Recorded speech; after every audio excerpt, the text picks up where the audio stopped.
Are you always looking outside of yourself, seeking validation from others to feel fulfilled or to have a sense of fulfillment? Looking from the external to fulfill your internal world, yet always having yourself left unsatisfied. It's time to unlock your full potential by reconnecting with yourself and discovering who you really are. Welcome to Conscious Matters. I'm Melissa. On this channel, I talk about conscious living through empowerment and holistic wellness, especially mindfulness. We all have been conditioned, wired, I would even say indoctrined in a certain way because of our upbringing, the environment we grew up in, the influence of our parents' beliefs, the ones of our teachers, our friends. We go through life, especially as a child between 0 to 7 years old, when we are like sponges. We pick up everything from our environment, the beliefs, the behaviors, the characteristics. We take that as the ultimate truth. This is how our wiring starts. And unfortunately, at some point when we don't look within ourselves or we don't question what has been taught to us, we tend to never actually see or realize who we truly are behind all of the layers that were put upon us, without the conditioning, without trying to fit the expectations of others and trying to fit into the mold society told us to feel. And I think that's why I absolutely love self-development so much and psychology so much, is because you end up digging into your psyche, dig into your subconscious, and see how you unconsciously put so many things of your true self inside your shadow self, inside the part of yourself that you're trying to tame down, inside the part of yourself that you're ashamed of in a way, that stem from behaviors or ideas as a child that were frowned upon, that were deemed not worthy or acceptable. But I think it's so important to dig within yourself because we've been blinded for so many years. I mean, the veil is so thick at this point of our true reality of who we are at the core. It took me time. It took me a few years to be able to take out the conditioning, the layers after layers after layers. I'm pretty sure there's still many remaining, but I think the big chunk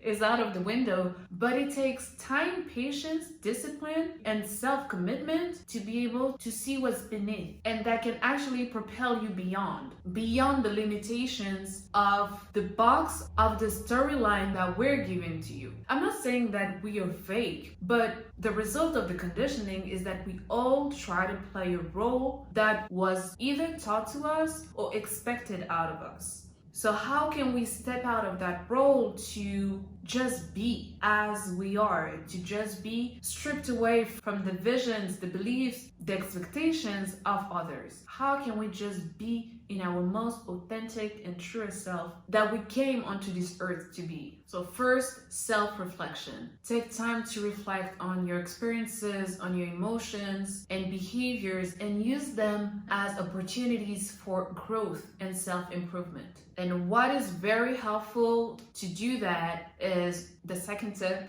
mindfulness. Mindfulness practices in order to practice presence, to live in the moment, so you can pay full attention to your feelings, to your thoughts, to your bodily sensations without judgment. Because judgment is a whole other topic. I might even make a video only about judgment, about self-judgment and the judgments of others. But that's another topic. So mindfulness helps you to be in that mind space, to be able to self-reflect and accept yourself without judgment. And it also allows the third tip, which is self-compassion. Cultivate self-compassion. Despite the negative experiences, despite your flaws, despite your weaknesses, despite how others want to treat you in a way that you don't deserve, treat yourself with kindness, understanding, and forgiveness. Just like you were your best friend, your loving parent, treat yourself the best way possible, because you cannot control others, but you can control yourself. You can control how you want to treat yourself, because through your self-reflection, by using mindfulness tools or practices or techniques, you will obviously come to the conclusion that there are many things that you will do differently now, that you made several mistakes, that you have weaknesses that are bugging you because you don't want to be like that anymore, or you wish that you had learned sooner so you could have made better decisions for your life and your own betterment. You will realize that there are imperfections. So that's why self-compassion is extremely important in the whole process of knowing yourself and embracing yourself. And actually, the fourth tip is embracing imperfection.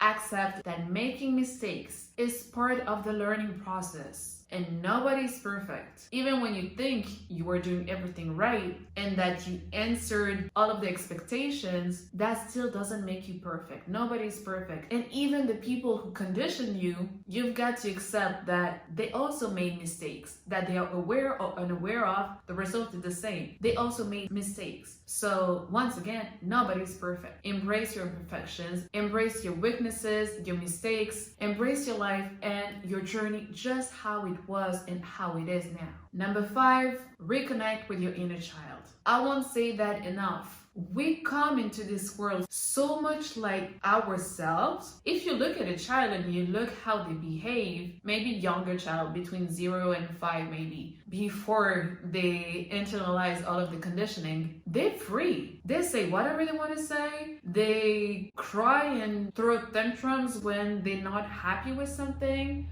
or when they feel that the feelings were hurt.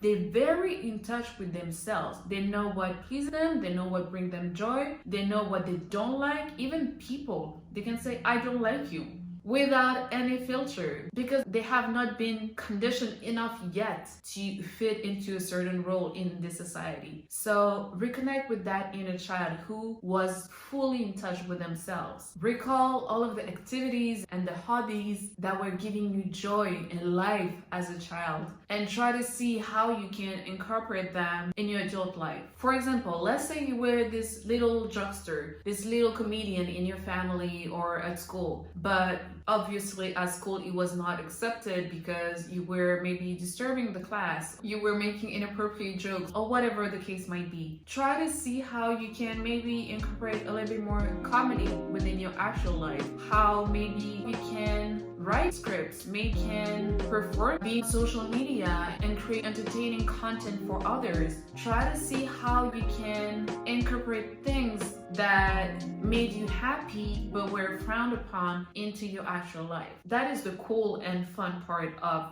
finding yourself again, of reconnecting with your inner child again. And final tip number 6, set boundaries. If you haven't checked it yet, I made a video about how to set healthy and strong boundaries for your own well-being. Once you know yourself, you know what you like, what you dislike, you know your needs, you know your desires, you know your goals, and you're very clear on your values and your purpose. Learn how to say no to things that don't align with your values and your priorities. And make time for things that are actually fulfilling you, for people who are reflecting back to what you are giving them. Making sure that you're not doing things or spending time in environments that drain your energy, that make you feel less than, that are not participating in your own well-being, in your wellness, in your joy and fulfillment in this life. And boundaries are not necessarily about rejecting the others, but it's more about protecting yourself, protecting what's inside, managing your energy, managing your time. All of that is true, healthy and strong boundaries.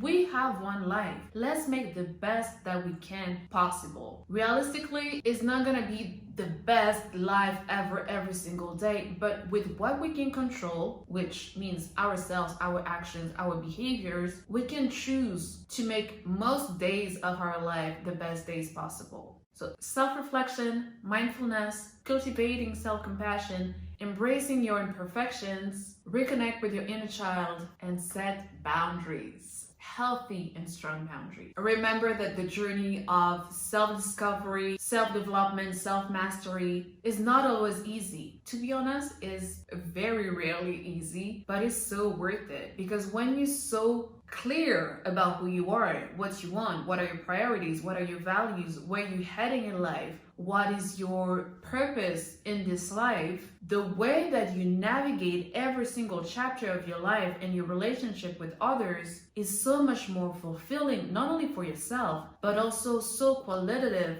for other people. It brings more love, care, and empowerment inside of yourself, and ultimately bringing you a more fulfilling life. By reconnecting with yourself, you will not only unlock your full potential, but also empower yourself to create the life that you truly want and deserve. Share in the comments if you are ready to dig into yourself a little bit more by using at least one of these tips and get going on your self-empowerment journey. Don't forget to like, comment, and subscribe, and as always, stay true, keep showing up for yourself, and let your soul lead the way.